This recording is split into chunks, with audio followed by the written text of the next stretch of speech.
Something happens to my kids, something happens to my family, nothing else matters. My priorities are so clear in my mind that I don't need to plan for that. Just like every other thing that I've chased, women, anything like that, anything I've ever chased ran away from me. This is my work week. Saturday and Sunday, that's family for me. I have non-negotiables in life. I urge every single one of you to have non-negotiables. I want to put my kids to bed, so like family shutdown time is family shutdown time. It's not schedule a call here. So my assistant, and I play around with this changes every now and then. This will get played around and I'll make it to how I want it. But right now, this is kind of where I'm at, and I'll play around, but at the most part, my assistant could look at this. Anyone in your life could get plugged into this and be like, okay, I know where to plug anything. So I kind of have days where I'm focused in work. So like I'm focused. I show up to my office and I'm working. It's in work days. And then I have on work days. So things that I need to do to move the business forward. And I don't mix the two. So a client needs to have a call with me, for example, right? So you'll see client calls, they're not happening on in work days. I'm focused. Like that's my day. And the hardest part is when we get started, we're like, man, but what if someone needs to have a call there? You break this once in the beginning, you end up becoming a slave to whatever you put out there. So I urge you to build this from the start and have that, and you'll see clients will respect you, your customers will respect you for it, and if they don't, they're the wrong fit anyways. So, client wants to speak to me after 6 and I say, sorry, I got to put my kids to bed, and they're like, no, well, it's urgent, I need to speak to you at 6. Obviously there's leeway, but if I'm like, no, it's family time, they're like, I don't care, then they're not going to be a client for much longer, because we have to align on values a little bit. So Mondays, I'm in work. I show up, right? So I wake up at 6 a.m. This is not 5 a.m. that I wake up, because I'm in the process of trying to make my life a little bit harder, kind of for the same reason why Zach is taking jiu-jitsu, right? We just always need to find ways to make life a little bit harder, and we don't necessarily have to burn our business to the ground or do something to our family to make things harder. We could actually add complexities to our life in cool ways, like waking up early or taking on an exercise or a sport that you've never played before, and try to do those things. The brain doesn't know the difference. So I'm in the process now of trying to make things a little bit harder on myself. I play with the kids, I take my kids, I go to the gym, then I have buffers. These are blocked for sales, lives, or podcasts. I have my live Q&A show, that's on the schedule, that's done every single week. Then I do like my coaching, this is like one-on-one coaching, and then this is my group coaching program that's over here. Tuesdays are on work. So that's really, it's like a buffer day or on work day. Like if something urgent needs to be put on, they could be put into here. But this is where I'm focused on actually trying to grow the business. So team meetings happen on work day. Client sales meetings, those all things happen on work days. So this is just showing you an example. I could have client calls. I don't really do client calls so much anymore, but this is where they'd be. So if a client needs to urgently speak to me, guess what? They only have 2 days a week where they could talk to me.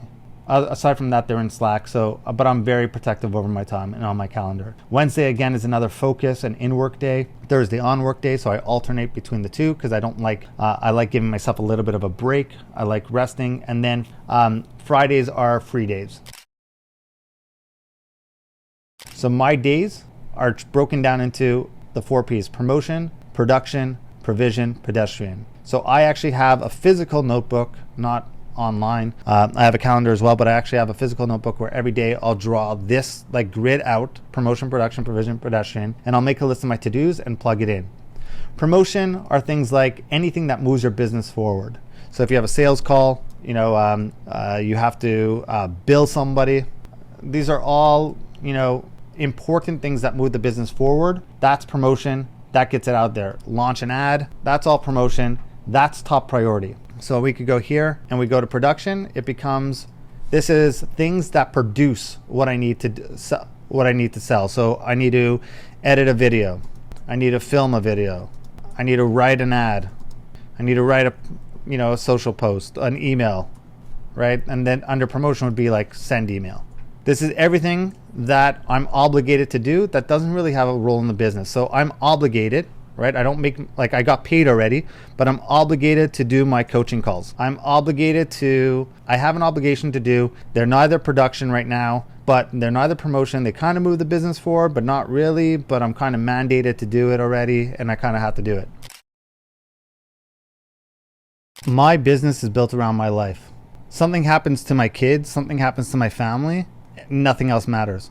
A client call, me missing a sales call, me not showing up to this call, no offense to Zach, nothing else matters. My priorities are so clear in my mind that I don't need to plan for that. First of all, I don't want to plan for something like that happening, because if you plan for it and focus on it, soon enough that's going to happen, and I truly believe that. I'm a big believer in quantum and mindset and whatnot, and what you focus on, truly comes. It's you adapt, right? Like, you're in total control, and what we like to do sometimes is we like to sit there and abdicate that responsibility sometimes and be like, look, this happened, it ruined everything. I just think you need a different lens. And you need to look at it a different way and be like, this happened, cool. Now how do I just restructure and build that? These are all puzzle pieces. So if there's a gaping hole which requires you to be, in the hospital visiting a loved one for 3 days a week, guess what? I mean, you build around that. That becomes the priority. That becomes the day. That becomes what you build off of. Just like for me, I build off of, I have shut-offs times.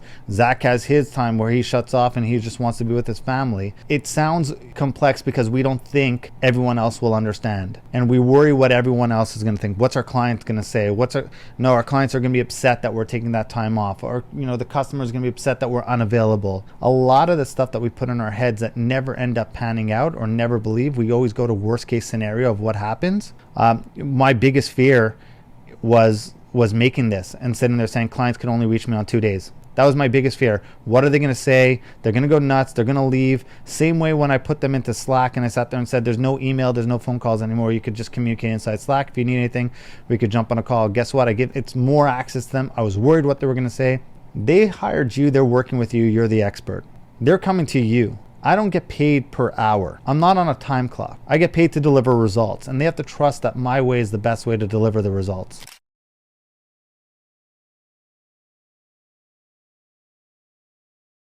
I probably would have made it faster, to be honest with you. I used to think the exact same way you thought, or you think now, and it's a very transactional way to look at business and life and chase the money. And just like every other thing that I've chased, women, anything like that, anything I've ever chased ran away from me. So I want to be in a position where things come to me and in abundance. And when I was chasing, it was scarcity mindset. And I get how you have scarcity mindset. When you lose everything, you're like, man, I'm just going to go after it, and I'm going to get hungry, and I'm just going to go after it, and I'm going to stockpile as much as I can and just keep going because I don't want to lose it. But it's a very weird way. But when I started letting go of that, that's when more success started happening, because when you hold on to something, it runs away, and money is no different, and finance is no different.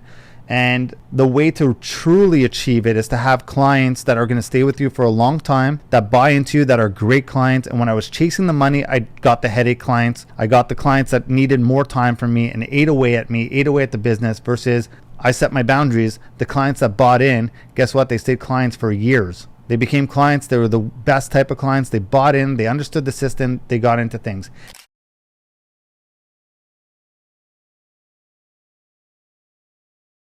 When I first did this, I'm guilty of it, and I even had an assistant at the time who helped me arrange it. And guess what? I would go in the calendar and just start adding stuff, and she'd be like, what are you doing? We had this all scheduled. Why are you throwing stuff up on the calendar that we don't speak about? So now, like, I kind of just push everything to her. So it's like, hey, yeah, no problem, we could have 15 minutes, just speak to Megan, and Megan will arrange it. And I kind of outsource that, and Megan will come to me and be like, is this an urgent thing, which means buffer time, or is it plug and play? And those are the questions we kind of go over. And if it's plug and play, it goes into the right spot. If it's urgent, we try to find the time in the buffer zone.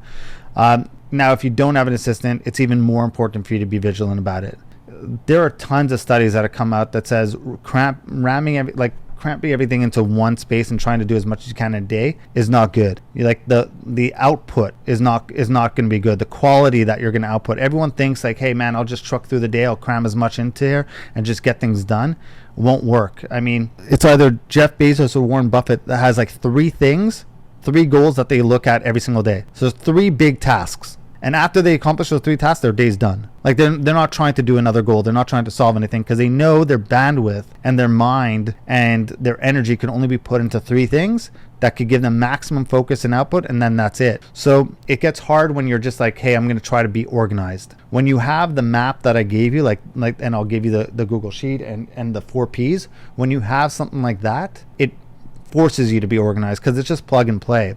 And when you're just doing it on your own, you're like, here's my calendar. Okay, I'm going to try to be organized. I'm going to try to do this. It won't work. And that's why if you have a Calendly link, if you have a schedule link, making those calendars reflective of what goes on here, and then just outsourcing that. Like, okay, Zach, you want to talk to me? Here's my 15-minute calendar link. And you're like, hey, there's no time except for next Thursday. I'm like, yeah, that's the next time. And if Zach's like, man, it's super, super urgent, I got to speak to you before that, I'm like, cool, speak to Megan. But like otherwise, it's like, that's the time. And I'm in no rush to get to it because, you know, if it's urgent, it's urgent. If not, we'll speak next Thursday when I have the time.